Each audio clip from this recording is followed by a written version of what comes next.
Welcome back students. कल तक हमने हमारे बॉटनी के फर्स्ट पेपर की फर्स्ट यूनिट कंप्लीट की थी, जिसमें हमने एल्गी के जनरल कैरेक्टर्स और कुछ एल्गी के मेंबर्स जैसे कि नॉस्टॉक, ऑसिलेटोरिया, क्लेमाइडोमोनास, वॉल्वॉक्स, हाइड्रोडिक्टियन और क्लेडोफोरा, इन सब की हमने लाइफ साइकिल पढ़ी थी। फर्स्ट यूनिट के अंदर हमने दो क्लासेस को पढ़ा था। पहली क्लास पढ़ी थी मिक्सोफाइसी या साइनोफाइसी, जिसके अंदर की प्रोकैरियोटिक सेल पाई जाती है, और दूसरी क्लास हमने पढ़ी थी क्लोरोफाइसी। क्लोरोफाइसी के अंदर हमने 4 मेंबर पढ़े: वॉल्वॉक्स, क्लेमाइडोमोनास, हाइड्रोडिक्टियन और क्लेडोफोरा। आज हम शुरू करेंगे हमारे सिलेबस के अकॉर्डिंग सेकंड यूनिट, जिसमें कि फर्स्ट चैप्टर है जनरल कैरेक्टर्स ऑफ ज़ेंथोफाइसी। तो जनरल कैरेक्टर्स क्या हैं, सामान्य लक्षण क्या है ज़ेंथोफाइसी के? ये एक तरह से तीसरी क्लास है फ्रिश के क्लासिफिकेशन के अकॉर्डिंग। ये पहले सेकंड क्लास है। फर्स्ट उन्होंने क्लोरोफाइसी बताई है, सेकंड ज़ेंथोफाइसी बताई है। तो ज़ेंथोफाइसी के मेंबर्स जो हैं, इस क्लास के जो सदस्य हैं, they are yellow green in colour. उनका कलर जो होता है वो पीला हरा होता है, इसीलिए इस क्लास के मेंबर्स को हम येलो ग्रीन एल्गी भी कहते हैं। पीले हरे शैवाल, ज़ेंथोफाइसी के मेंबर्स कैसे होते हैं? पील हरित शैवाल या पीले हरे शैवाल कहलाते हैं। इस क्लास के मेंबर्स ज्यादातर फ्रेश वाटर के अंदर पाए जाते हैं, जैसे कि एग्जांपल एक है ट्राइबोनिमा। और ज्यादा जो फ्रेश वाटर के अंदर पाए जाते हैं उसमें भी मैक्सिमम प्लांट्स फ्री फ्लोटिंग होते हैं, मुक्त प्लावी होते हैं, अर्थात स्वतंत्र रूप से पानी के ऊपर तैरते रहते हैं। प्लांट्स पॉन्ड्स के अंदर, खड्डों के अंदर या मॉइस्ट प्लेसेस जहां पे की थोड़ा बहुत भी मॉइस्चर है, वहां पर नम स्थानों के ऊपर पाए जाते हैं। Some of the species are found on mud. कुछ स्पीशीज इसकी मड यानी कि कीचड़ के ऊपर पाई जाती है, जैसे बॉट्रिडियम है। इसके अलावा ये दीवारों के ऊपर और ट्री ट्रंक्स यानी कि पेड़ की छालों के ऊपर भी ये पाए जाते हैं। तने के ऊपर, पेड़ों के तने के ऊपर भी ये पाए जाते हैं, जैसे कि कैरसियोप्सिस है, ऑफियोसाइटम है, ये सब ट्री ट्रंक्स के ऊपर पाए जाते हैं। इसकी कुछ स्पीशीज मैराइन होती हैं, यानी कि समुद्री जल में पाई जाती हैं, जैसे कि हेलोस्फेरा। इस क्लास के अंदर 600 स्पीशीज हैं और 118 जेनरा हैं। 600 species and 118 generas are there in Xanthophyceae. ये देखो, ये पीले हरे रंग के शैवाल हैं, पूरा का पूरे पानी के ऊपर ये फ्लोट कर रहे हैं और पीले पीले और हरे रंग के ये दिखाई देते हैं। ये पीले हरे रंग के क्यों दिखाई देते हैं? क्योंकि इनके अंदर पिगमेंट्स इसी तरह के होते हैं, वो हम अभी आगे डिस्कस करेंगे पिगमेंट्स के बारे में। तो ये तो था अकरेंस की कहाँ कहाँ पाए जाते हैं, यानी कि हर जगह के ऊपर पाए जाते हैं। ये एपिफाइट के रूप में ट्री ट्रंक्स के ऊपर पाए जाते हैं, ये वॉल्स के ऊपर पाए जाते हैं। इसके अलावा ये मैराइन वाटर के अंदर हैं, ये एक्वेटिक हैं, टेरेस्ट्रियल हैं, सब तरह की हैबिटेट के अंदर ज़ेंथोफाइसी के मेंबर्स, अलग अलग मेंबर्स पाए जाते हैं। अब यदि इसका हम थैलस देखें, इसका प्लांट बॉडी देखें, तो प्लांट बॉडी 2 भागों में बटी हुई होती है: अंडरग्राउंड राइजोइडल पोर्शन और upper aerial portion. Thallus is differentiated into underground, rhizoidal and an upper aerial portion। यानी कि एक भाग इसका जमीन के अंदर या जिस भी सबस्ट्रेटम के ऊपर ये पाई जाती है उसके अंदर होता है, जो कि राइजोइडल होता है, जिसमें कि मूलाभास पाए जाते हैं, और बाकी पार्ट जो है इसका वो बाहर रहता है, जिसको कि हम एरियल पोर्शन कहते हैं, वायवीय भाग कहते हैं।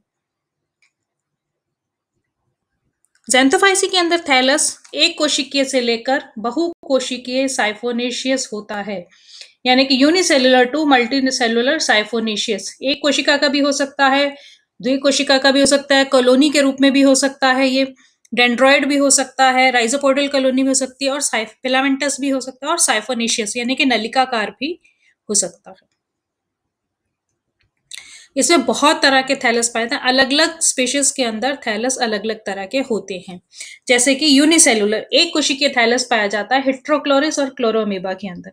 ये सब जो है वो ज़ेंथोफाइसी के ही मेंबर्स हैं। पाल्मेलॉइड थैलस यानी कि एक कॉलोनी बन जाती है जो कि कॉमन जिलेटिनस मैट्रिक्स के द्वारा, कॉमन जिलेटिनस एनवेलप के द्वारा ढकी रहती है, उसको हम पाल्मेलॉइड कॉलोनी कहते हैं। पाल्मेलॉइड कॉलोनी के अंदर क्लोरोग्लोया और क्लोरोसेकस।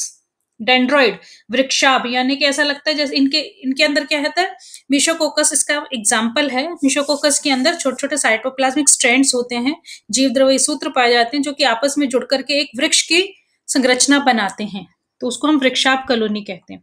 कोकॉइड, क्लोरोबॉट्रिस, कोकॉइड का मतलब होता है जिनके अंदर फ्लैजिला नहीं होते हैं और सेल गोल होती हैं, उसका एग्जाम्पल है क्लोरोबॉट्रिस। राइजोपोडियल यानी कि जिस अमीबा जैसे दिखाई देते हैं जिनके अंदर के स्यूडोपोडिया पाए जाते हैं, जैसे अमीबा के अंदर स्यूडो कूटपाद पाए जाते हैं, कूटपाद स्यूडोपोडिया की उसके चारों तरफ सेल वॉल नहीं होती है, इनके सिर्फ साइटोप्लाज्मिक मेम्ब्रेन होती है जो कि पेलिकल का काम करती है और उसकी वजह से इनके अंदर फ्लेक्सिबिलिटी होती है जिसके अंदर वो राइजोपोड्स दिखाई देते हैं। फिर फिलामेंटस तंतुमय कोशिकाएं एक के ऊपर एक लगी रहती हैं और लंबे लंबे फिलामेंट्स बनाती हैं जैसे कि ट्राइबोनिमा और हेट्रोकोकस।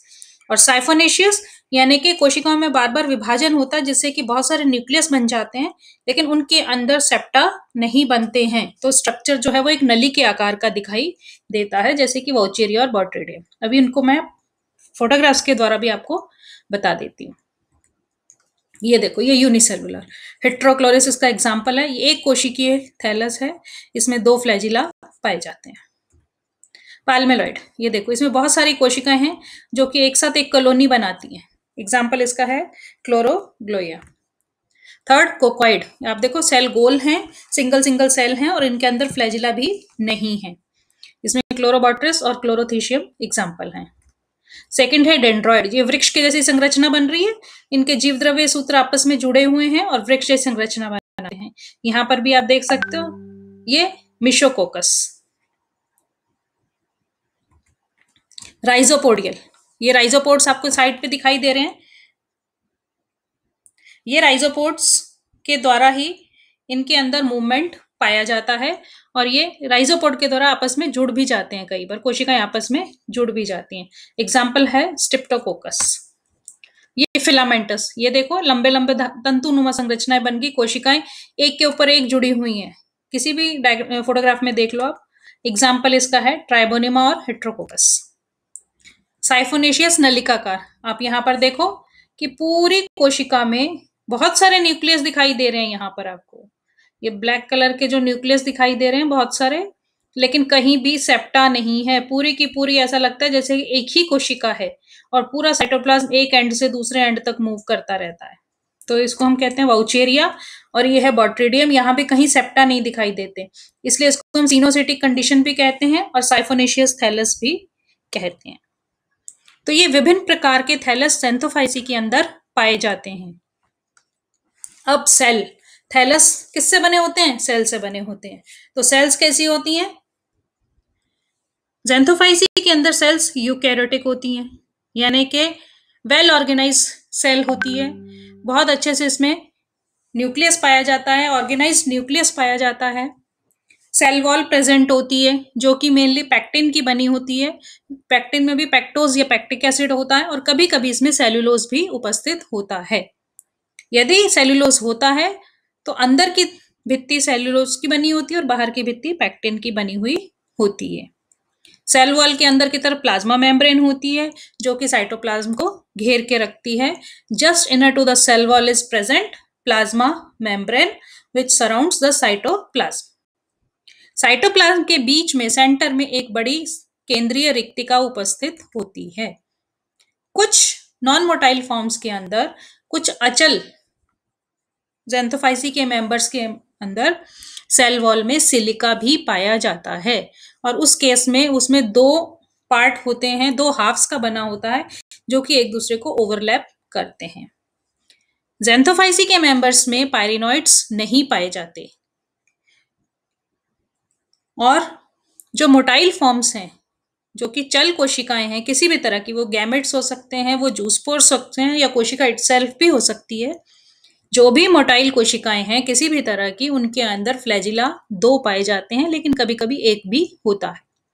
ये फ्लैजिला अनइक्वल होते हैं और एंटीरियर भाग पे लगे रहते हैं।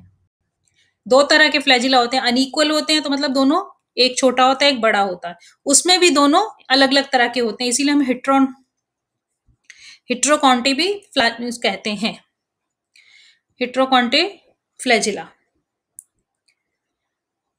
जब दो फ्लैजिला होते हैं तो एक फ्लैजिला टेंसल और दूसरा विप्लैश होता है। जो बड़ा फ्लैजिला होता है, बड़ी कशाभी का जो होती है वो टेंसल होती है, जिसको कि हम पेंटोनिमेटिक या प्लूरोनिमेटिक भी कहते हैं, क्योंकि उसके ऊपर छोटे छोटे हेयर लाइक अपेंडेजेस यानी कि बाल के जैसी अतिवृद्धियां पाई जाती, अतिवृद्धि तो नहीं, अपेंडेज उपांग पाए जाते हैं।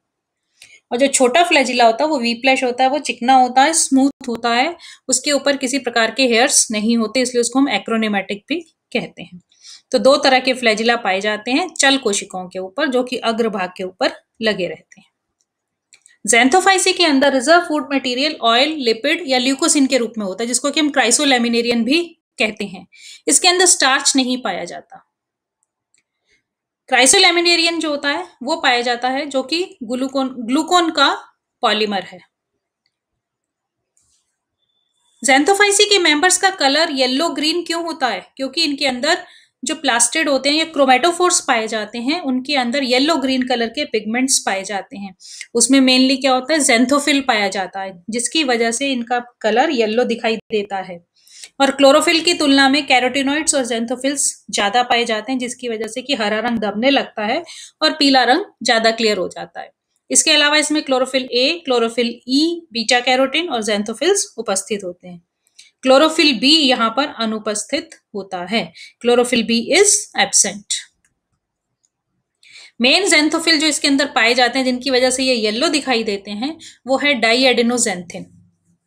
इसी के कारण सेल जो है वो येलो कलर की दिखाई देती है। इसके अलावा वाइलोजेंथिन, नियोजेंथिन, फ्लेवोजेंथिन और फ्लेविसिन, ये ज़ैंथोफिल्स पाए जाते हैं। ल्यूटीन और फ्यूकोजेंथिन एब्सेंट होते हैं। प्लांट्स के अंदर रिप्रोडक्शन वेजिटेटिव और असेक्सुअल दोनों तरह का होता है, और कभी कभी सेक्सुअल रिप्रोडक्शन भी कुछ कुछ स्पीशीज के अंदर पाया जाता है।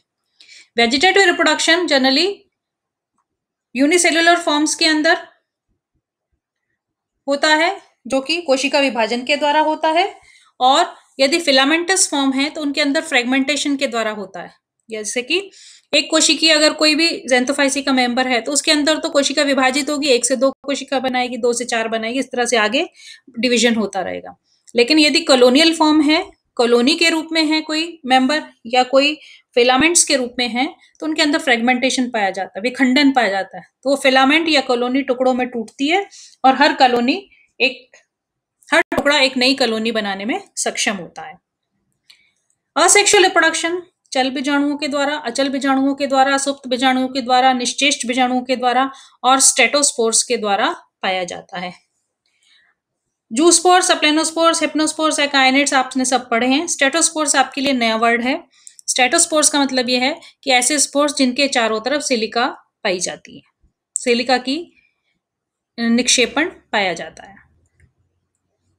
सेक्सुअल रिप्रोडक्शन मैंने कहा कि जनरली एब्सेंट होता है, बट यदि कभी होता है तो वो आइसोगैमस, एनाइसोगैमस और ऊगैमस किसी भी तरह का हो सकता है।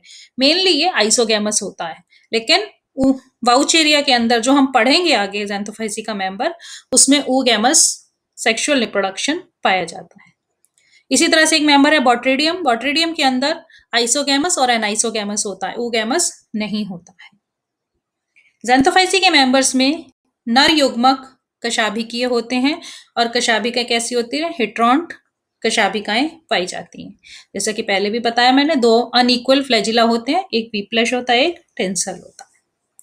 और ज़ैंथोफाइसी के मेंबर्स में हैप्लॉन्टिक लाइफ साइकिल पाई जाती है, यानी कि हैप्लॉइड फेज डोमिनेटिंग होती है, मुख्य पादप हैप्लॉइड होता है, और द्विगुणित अवस्था केवल जायगोट के द्वारा प्रदर्शित होती है। बाकी पूरी लाइफ साइकिल के अंदर अवस्थाएं अगुणित ही पाई जाती हैं। तो ये कुछ कैरेक्टर्स हैं जो कि ज़ैंथोफाइसी के हैं। कल के लेक्चर में हम ये पढ़ेंगे कि सिस्टमेटिक पोजीशन ऑफ ज़ैंथोफाइसी। एक्चुअल में क्या है कि ज़ैंथोफाइसी के अंदर जो मेंबर्स हैं उनको पहले क्लोरोफाइसी में रखा गया था, फिर उसके बाद उनके कैरेक्टर्स को थोड़ा थोड़ा जब देखा गया तो उसके बाद उनको अलग ज़ैंथोफाइसी अलग से शिफ्ट किया। किसी ने इसको क्राइसोफाइटा में रखा, तो इसकी जो क्लासिफिकेशन के अकॉर्डिंग इसको जो सिस्टमेटिक पोजीशन है वो बहुत सारे व्यूज हैं उसको लेकर के, लेकिन इसको माना जाता है कि ये क्लोरोफाइसी से ही आए हैं। ज़ैंथोफाइसी जो है वो क्लोरोफाइसी से ही डेवलप हुई है। तो इस बारे में हम कल पढ़ेंगे। इसकी जो सिस्टमेटिक पोजीशन है ज़ैंथोफाइसी की, क्लासिफिकेशन जो है ज़ैंथोफाइसी का, उसकी डिटेल हम कल पढ़ेंगे। अब मैंने आपको क्लोरोफाइसी के बारे में भी बता दिया और ज़ैंथोफाइसी के जनरल कैरेक्टर्स के बारे में भी बता दिया।